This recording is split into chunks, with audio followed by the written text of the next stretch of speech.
Remember those bright, intense colors we got? Well, this is after it has set. The colors have actually changed quite a bit. When I came down the next day, number one looked a lot like this.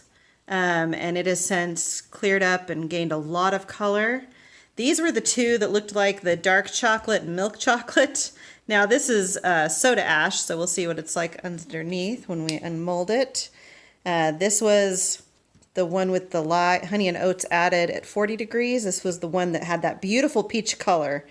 So far, this is the peachiest now out of all of them. And this was the one that turned to soap on a stick in the bowl. And it did tan up quite a bit. So let's unmold these, cut into them, steam off the ash on the top, and see what we have. I'm glad I marked them on the sides because I would not be able to tell which one is which now. These were so dark, and now they're quite different. So I'm going to also stamp them so that once they're out of the mold, we can still tell which ones belong to which batch. I'm just using these little stamps. I'll put a link down in the description below where I found this. It's called a cookie or biscuit stamp, and I like it because you can change out the little pieces or use them individually like I'm doing now and change the name of whatever you're working on and really customize it to your soap. They're not perfect. They don't always give a perfect image, but they're not bad either. You can tell it's a 2, right? Kind of.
They're all crumbling at the bottom. It's almost as if there's a separation going on, and I'm not sure. My feeling is that I left them in the mold too long. I've noticed that if I leave my soap in the mold too long, it's almost as if all the moisture, I don't know, as if they're dehydrating fast enough on the top and the moisture settles to the bottom. Can you see that kind of line right there? So I'm wondering, I probably should have let the bars sit outside of the mold for a little longer before cutting them. Well, that's sad because they are beautiful. But see that dark line on the top? So I'm wondering if the rest of the soap will eventually darken to this color. See, same thing. It's just splitting down there. But these are things I'm glad I'm learning on these test bars versus, you know, when I make actual soap to sell, I'll know not to leave it in the mold so long or to leave it out of the mold longer before I cut it so that I don't damage my beautiful bars. Oh.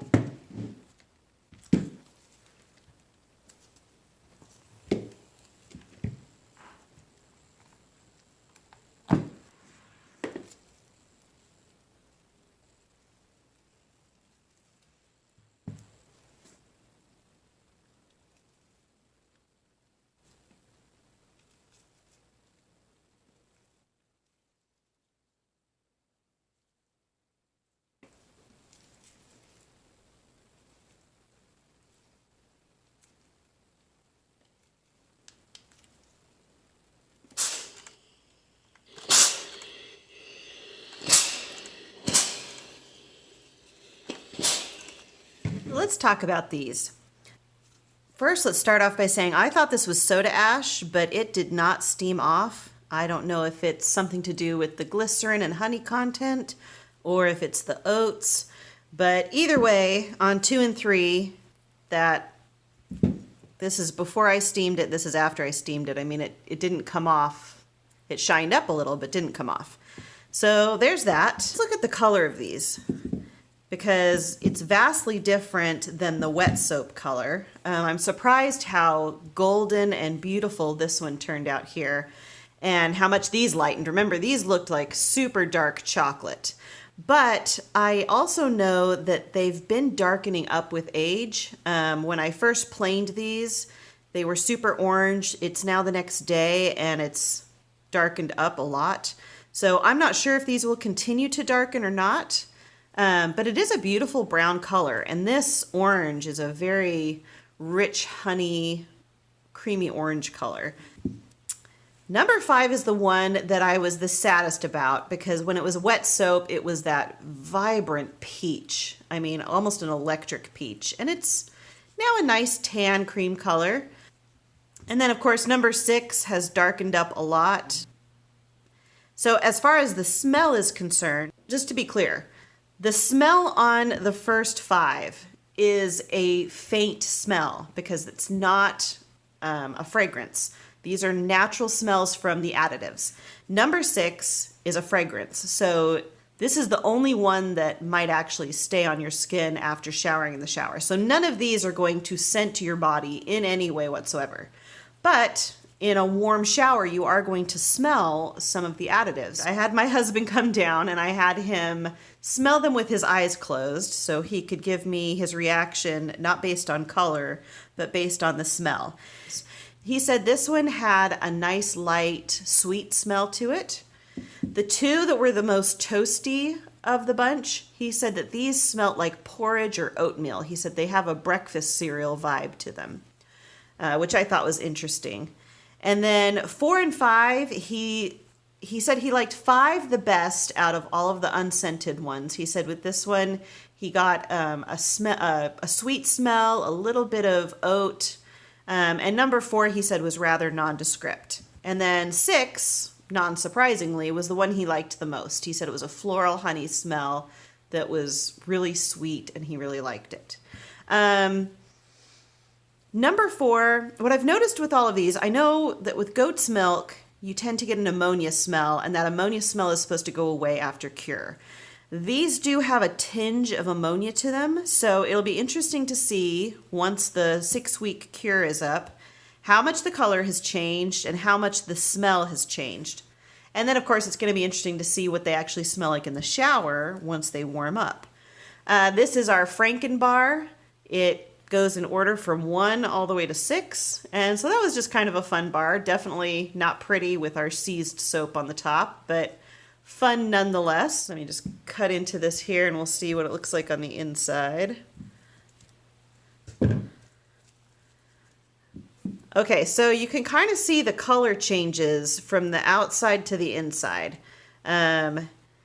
This number 4 looks like that peach color there, but of course it's lightened up. So whether it will darken back up or lighten up, I don't know. The whole color aspect of this experiment has been very fascinating to me. And I am extremely excited to note that there is a smell. That was one of my big concerns was, is it possible to make a scented bar of soap without using fragrance? Next, I'm interested in trying to make a chocolate bar of soap that looks and smells like chocolate. But for now, I'm very happy with this experiment. Don't worry for all of those of you who have been missing my artistic soaps. That's next on the list. I'm planning on making a Paris Eiffel Tower soap to commemorate a trip that my daughter and I took. So stay tuned, that'll be coming up eventually. Thanks so much for watching. Like and subscribe if you're interested in watching more of these videos. Details for this project are down in the description box below, as well as links to part 1 and part 2. So enjoy and happy soaping, everyone.